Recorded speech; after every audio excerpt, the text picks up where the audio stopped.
दोस्तों, इस नए विश्लेषण में आपका स्वागत है। आज हम भारतीय इतिहास के उन 500 सालों को डिकोड करने जा रहे हैं जिन्हें अक्सर भुला दिया जाता है। मेरा मतलब है 200 ईसा पूर्व से 300 ईस्वी का समय, जो महान मौर्य साम्राज्य के पतन और गुप्त साम्राज्य के उदय के ठीक बीच में आता है। सच कहूं तो ये कालखंड रहस्यों, विशाल आर्थिक प्रगति और एकदम चौंका देने वाले बदलावों से भरा हुआ है। तो चलिए, बिना किसी देरी के शुरू करते हैं। अब आपने शायद सुना होगा या किताबों में पढ़ा होगा कि ये पूरा युग एक डार्क एज यानी अंधकार युग था। एक आम धारणा बन गई है कि मौर्य साम्राज्य के बिखरने के बाद कोई एक बड़ा साम्राज्य तो बचा नहीं, इसलिए चारों तरफ सिर्फ अराजकता थी, कोई शाही गौरव नहीं था। पर एक मिनट रुकिए, क्या वाकई ऐसा था या फिर ये सिर्फ एक ऐतिहासिक मिथक है? ठीक है, तो इस डार्क एज के मिथक को गहराई से समझने के लिए हम इन 6 प्रमुख हिस्सों पर नजर डालेंगे। 1. डार्क एज का मिथक। 2. उत्तर के शुंग और कण्व। 3. उत्तर पश्चिम के शासक। 4. दक्कन के सातवाहन और इक्ष्वाकु। 5. वैश्विक व्यापार में उछाल और 6. व्यापारिक श्रेणियों का उदय। तो चलिए पहले हिस्से से शुरू करते हैं। डार्क एज का मिथक, विखंडन बनाम जीवंतता। अक्सर लोग क्या करते हैं कि एक विशाल एकीकृत मौर्य साम्राज्य की तुलना इन 500 सालों के अंतराल से कर देते हैं, और क्योंकि इस समय कोई एक बड़ा साम्राज्य नहीं था तो इसे पतन मान लिया जाता है। पर असलियत में ये 500 साल भारी क्षेत्रीय विविधता से भरे हुए थे। कोई एक छत्र राज नहीं था, बिल्कुल सही, लेकिन उसकी जगह कई बेहद शक्तिशाली देशी और विदेशी शासकों के एक कमाल के मिश्रण ने ले ली थी। इसे विखंडन कहना गलत होगा, ये तो सत्ता का विकेंद्रीकरण था और नई क्षेत्रीय शक्तियों का बहुत ही तेजी से उदय हो रहा था। आगे बढ़ते हैं दूसरे हिस्से पर, उत्तर के शुंग और कण्व। आइए इस टाइमलाइन को जरा ध्यान से देखते हैं। मौर्य साम्राज्य के पतन के एकदम बाद 180 ईसा पूर्व में सत्ता संभाली पुष्यमित्र शुंग ने। इन्होंने अंतिम मौर्य शासक को हटाकर शुंग वंश की नींव रखी। और मजेदार बात बताऊं, इनके पोते अग्निमित्र इतने मशहूर हुए कि सदियों बाद महान कवि कालिदास ने उन्हें अपने प्रसिद्ध नाटक मालविकाग्निमित्रम का हीरो बना दिया। फिर करीब 75 ईसा पूर्व के आसपास वसुदेव ने कण्व वंश की शुरुआत की, जो 30 ईसा पूर्व तक चला, जब तक कि सातवाहनों ने आकर इस शासन का अंत नहीं कर दिया। और ये स्तंभ देखिए, ये बहुत कुछ बयां करता है। ये विदिशा का गरुड़ स्तंभ है। शुंग काल में एक इंडो ग्रीक राजदूत हेलियोडोरस भारत आए थे, और पता है क्या हुआ? उन्होंने यहां आकर भागवत धर्म यानी वैष्णव धर्म अपना लिया और ये शानदार स्तंभ बनवा दिया। अब आप ही सोचिए, अगर ये कोई अंधकार युग होता तो क्या कोई विदेशी राजदूत यहां आकर स्थानीय धर्म को अपनाता? बिल्कुल नहीं। ये खुले विचारों और जबरदस्त सांस्कृतिक मिलन का समय था। अब देखते हैं तीसरा हिस्सा, उत्तर पश्चिम के शासक। भारत का जो उत्तर पश्चिमी हिस्सा है ना, वहां एक के बाद एक कई विदेशी शक्तियों की लहरें आईं। क्यों? क्योंकि मध्य एशिया में काफी उथल-पुथल मची हुई थी। सबसे पहले आए इंडो ग्रीक यानी यवन।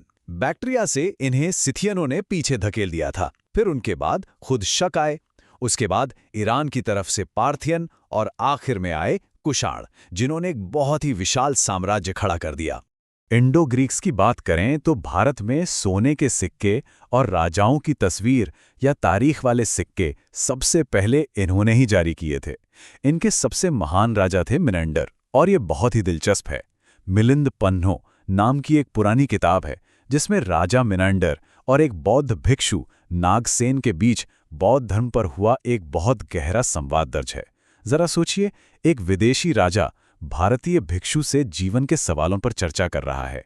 इंडो ग्रीक्स के बाद जब शक शासक आए तो उन्होंने सत्ता संभालने का एक बहुत ही अलग तरीका निकाला।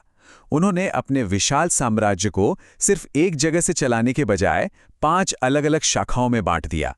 अफगानिस्तान से लेकर पंजाब, मथुरा और पश्चिमी भारत तक, जैसे कोई आज की कंपनी अपनी अलग-अलग ब्रांच खोलती है। ये प्रशासन को कुशल बनाए रखने का एक बेहतरीन तरीका था। शक शासकों में सबसे ज्यादा नाम कमाया रुद्रदामन प्रथम ने। जूनागढ़ में मिला उनका ये शिलालेख इतिहास के लिए किसी खजाने से कम नहीं है, क्योंकि ये विशुद्ध संस्कृत में लिखा गया पहला इतना लंबा शिलालेख है। इसी से हमें पता चलता है कि उन्होंने आम लोगों की भलाई के लिए प्राचीन सुदर्शन झील की मरम्मत करवाई थी। और हाँ, ताकतवर सातवाहन राजवंश के साथ उनके काफी उलझे हुए सैन्य और वैवाहिक रिश्ते भी थे। अब बात करते हैं कुषाण साम्राज्य की और उनके सबसे महान राजा कनिष्क की। कनिष्क का दरबार सच में ज्ञान का एक पावर हाउस था। उन्होंने ना सिर्फ सिल्क रूट पर अपना कंट्रोल किया और चौथी बौद्ध संगीति करवाई, बल्कि उनके दरबार में ये 5 दिग्गज मौजूद थे जिन्हें पंचरत्न कहा जाता था। अश्वघोष, पार्श्व, वसुमित्र, चरक और नागार्जुन।